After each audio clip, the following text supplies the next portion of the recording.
Do you think, dear sisters, that when you're pregnant, most of your pregnancies are not wanted?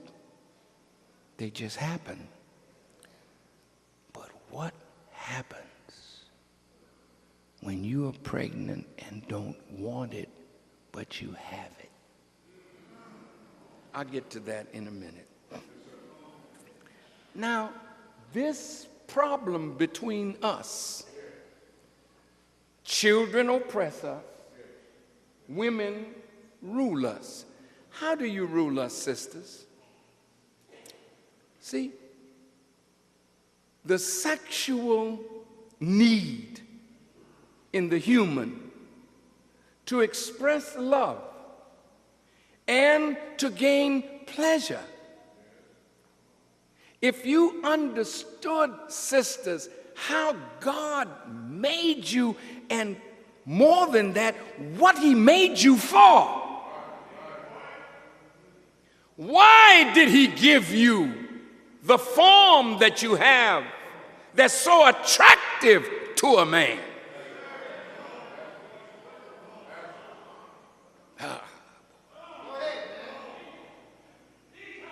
Why did he give you that which gives men pleasure?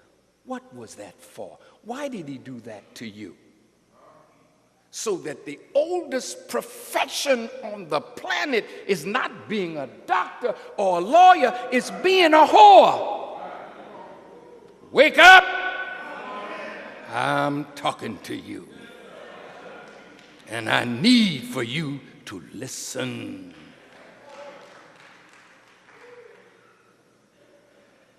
Women feel today, I don't need to work. I just need to give a man pleasure. But I ain't gonna give no pleasure to no damn fool that ain't working. My barber told me, he was in his shop.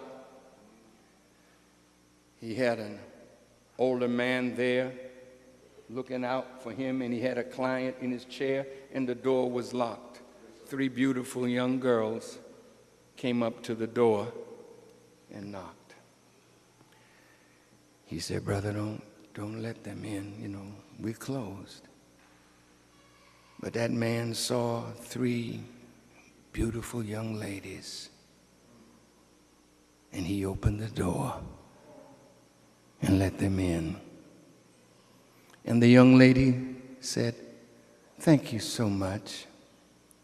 May I use your telephone? As much as you all have these kind of phones that you have, 3 girls without phones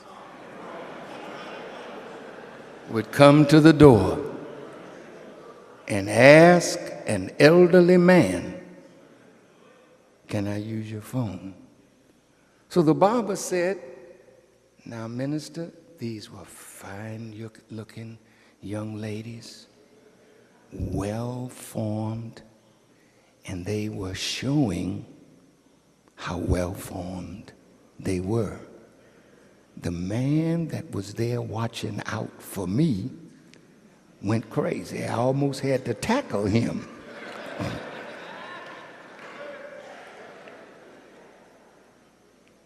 He said, I said to the young ladies, it's quite late out here. You should have a man walking with you for protection. One of the young girls looked at him. He's 70 years old. He said, you'll be my protection tonight. He said the girl was no more than 21 or 22. But she knew he was a man of substance. He had some money. So she was willing to offer him the comfort of her body for some money. See, now sisters, you know, this is how women rule men.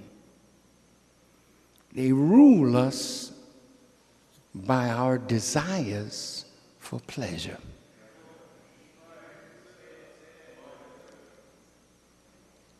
And we will sell our souls for pleasure. So she knows that all she has to do is look good for us and offer us pleasure. Then tell you what she would like. So we have allowed the enemy to alter the true relationship of the male and the female. Now, what is that true relationship? What is the relationship that each one of us should have with the women in our lives? How do you know you have a good relationship? Listen, this Quran, which is a marvelous book of guidance, the Bible too, but I want to deal with the Quran in the 4th chapter, in the first verse.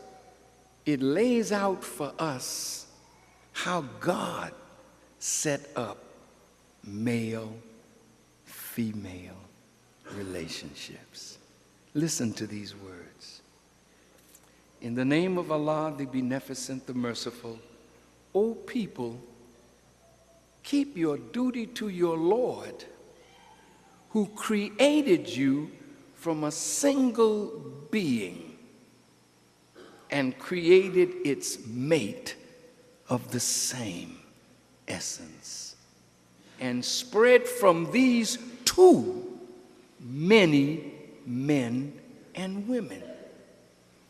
Now, what Allah is telling us in the Quran is that He created us. Now, He had purpose for us. He created the male from a single being, and He created the woman from that same essence and put us together, that from these two, many men and women would come into existence. Then He says, and keep your duty to Allah, by whom you demand of one another your rights, and to the ties of relationships. Surely Allah is ever a watcher over you. Now, brothers, sisters, look. Allah put in the nature of a woman a demand. And that demand is her right. And He put in the nature of the man a demand from the woman. And that demand is your right from her, and she has a right of demand from us. The Quran goes on to say, men are the maintainers of women.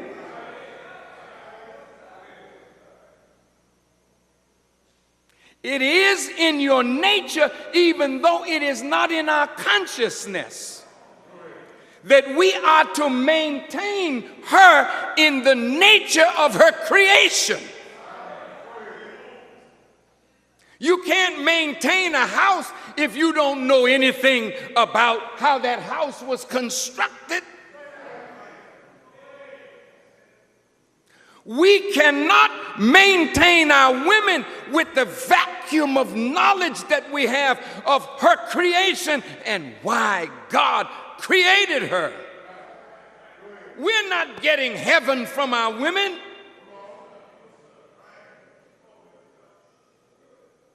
The Honorable Elijah Muhammad said to us, the only heaven that a man has is in a woman. I want to plumb that a little bit. What is heaven? It's a state of mind where you are at peace.